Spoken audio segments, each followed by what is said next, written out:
What's poppin'? My name is Richie, and today I'm going to show you guys everything about the new player reference device in this video, everything that you can do and everything that you cannot do.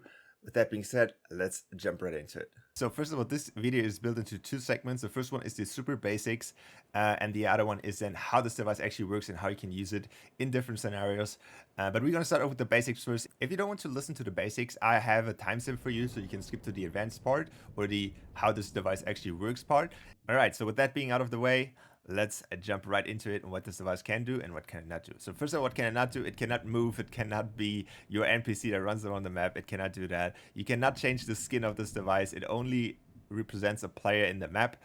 So you can change skins technically if you have a different player on your map, but you cannot change it by default or change your skin, change the name. You cannot do that. But what can this device do is that it can store information about players. It can also represent the players, and it can show the exact name of the players, the eliminations, the score, or if they got eliminated.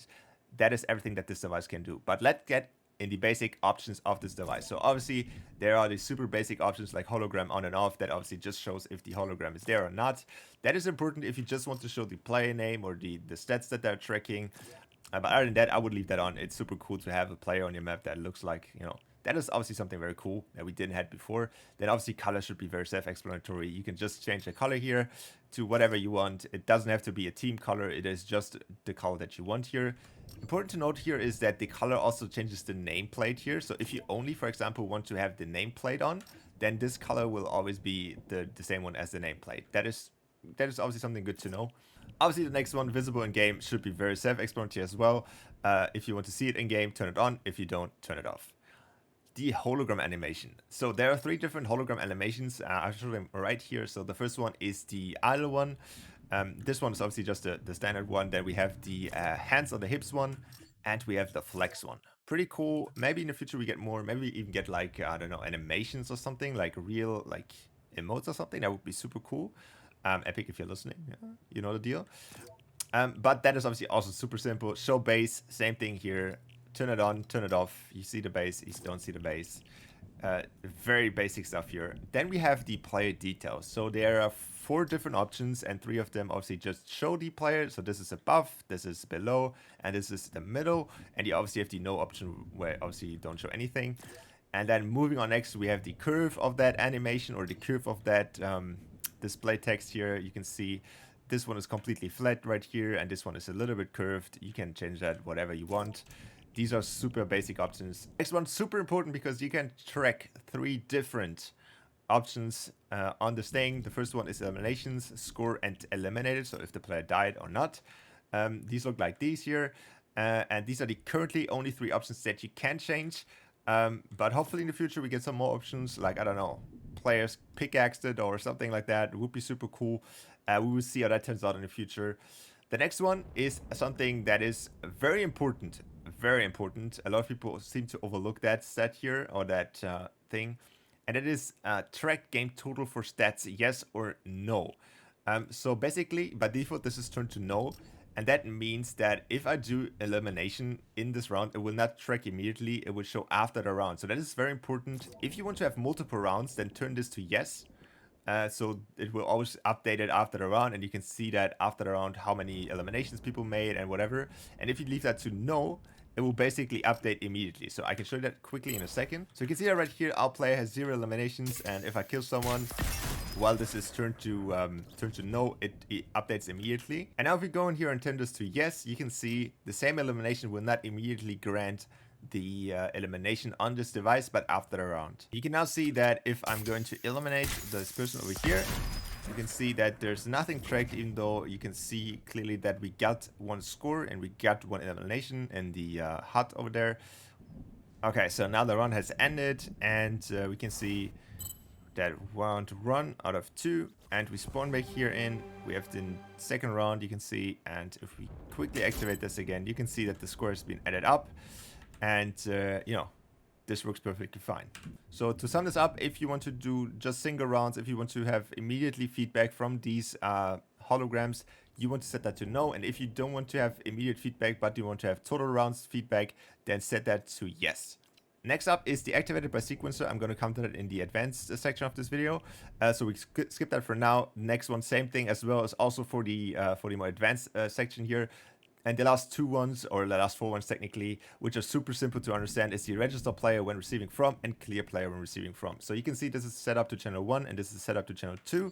And basically what this does is activates or registers the player that steps on this trigger or button or whatever you want to use for that to this player. And this option over here, clear, is obviously then clearing the player. So if we quickly start the game, you can see that if I jump on here, you can see that the player gets registered. I show up in this device, and if I go here, you can see I basically get vanished from this device, and another person can step on here and, you know, show their stats. Important to note is that this device always tracks you no matter what, and it will always store your information. So you can see here that the options are 000 whatever for me. If I would do a kill or something, this would still store in here and I would still see that even though a different player steps on here. So it will always store. You cannot remove that for whatever reason. So maybe in the future or like some different options or whatever. But keep in mind that it stores no matter what, even if a different player steps on this plate. So that was the clear and register option. And the last two ones, which are on the easy part, are obviously enable and disable. These are just, you know, same thing. The device is always enabled by default. And if you don't want the device to do anything, don't want to be tracked or whatever, then just disable this and you should be good to go. Okay, so let's move on to what this device can actually do. What is it good for besides of looking cool and showing some stats that I basically could show otherwise as well. So this device, as already said, stores information. And I think a lot of people are very confused with this activation option here because it doesn't really give you a clue on what it's doing. It says activates the device when receiving from a channel. Well, that doesn't tell me anything what this device can actually do. Well, this device can actually send signals to other devices. So for example, I set this little, you know, contraption up here. So what this would do is basically we have an attribution trigger here, which is basically one of the most advanced devices you can say, and it's very hard to use for a lot of people. But basically this device can send signals if a certain score is reached. And you can see that I set the minimum player score to 2 in here. Also, I set up a channel in here, which is listening to channel 4. And I also set up a channel here, which is channel 5. So keep in mind, this sounds super complicated, but it's not. So basically, if this device here gets activated when a player reaches score 2, it can send a signal to this one over here and then spawns the gun. Well, Richie, you can do this as well by just having listened to a channel. You don't need this device for. Yes, you don't need this device for, but this device has an option which actually kind of tracks wirelessly without even you having to step on something. So you can see here in this device that we have a few options down here, and that is when activated, when receiving from, and when tracked stat change transmit on. So basically this one is the same option as just stepping on a trigger. So if you set that to channel 4, basically all you have to do is step on this trigger again, and then it will send the signal to this device and then, you know, gives you the gun. But the other option in here, which is super cool, is when tracked stat change transmit on. So that means if there's any change in your stats, it will basically send a signal, and I will show that in a second. All right, so to demonstrate what I just said, so you can see here, eliminations is 0, score is 0, and obviously that doesn't transmit anything. So if we now shoot this bot over here, which gives me an elimination and a score, you can see that this device activates. It says, no, the limit is not reached, or the minimum is not reached yet, and it doesn't give me the gun. So if I now shoot again, which is then obviously 2, you can see that this activates, gives me the gun, and we can also see the 2 scores here. So that is the coolest part about this, but you can also do this with the normal way. You can have an activation channel in here, which is channel 3 for me. So I set that up to this little device over here. And this device basically activates then and then sees, okay, you can now send a signal to this device. So how this would work is basically the same way. So if we start the game again, I now have not the option that it tracks like wirelessly. So you can see that now if I shoot the bot, it doesn't, you know, do anything here, right? So before that, it just said, oh no, you haven't done anything yet. But now I have to jump on this trigger device to actually send these signals to this device. So if I do that quickly, you can see, no, it doesn't work now. And if I shoot it again, you can see that if I jump on here again, it says, yep, you're correct. And we can pick up the gun.